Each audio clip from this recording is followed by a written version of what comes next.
সালমান খানের জীবনে হুমকি এখন নিত্য নৈমিত্তিক ঘটনা। সম্প্রতি মুম্বাইয়ের ওর্লি পরিবহন দপ্তরে একটি হোয়াটসঅ্যাপ বার্তা আসে, বোমা মেরে সালমানের গাড়ি উড়িয়ে দেওয়া হবে, তার বাসায় হামলা চালানো হবে। দ্রুত তদন্ত করে গুজরাটের বড়োদরা থেকে ২৬ বছরের এক যুবককে গ্রেফতার করে পুলিশ।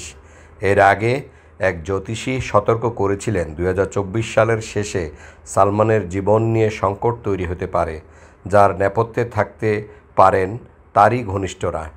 নিরাপত্তাকর্মী বা গৃহকর্মীরাই গোপন তথ্য ফাঁস করে বিপদ ডেকে আনতে পারেন বলে দাবি জ্যোতিষীর। তবে তিনি এও বলেন, সালমান সব কিছু কাটিয়ে উঠবেন। প্রশ্ন হলো, এই হুমকি কি জ্যোতিষীর ভবিষ্যৎবাণীরই ইঙ্গিত? সালমানের ভক্তরা আশায় বুক বাঁধলেও নিরাপত্তা জোরদার করেছে প্রশাসন। এম এ মুকিত, দৃষ্টি ২৪।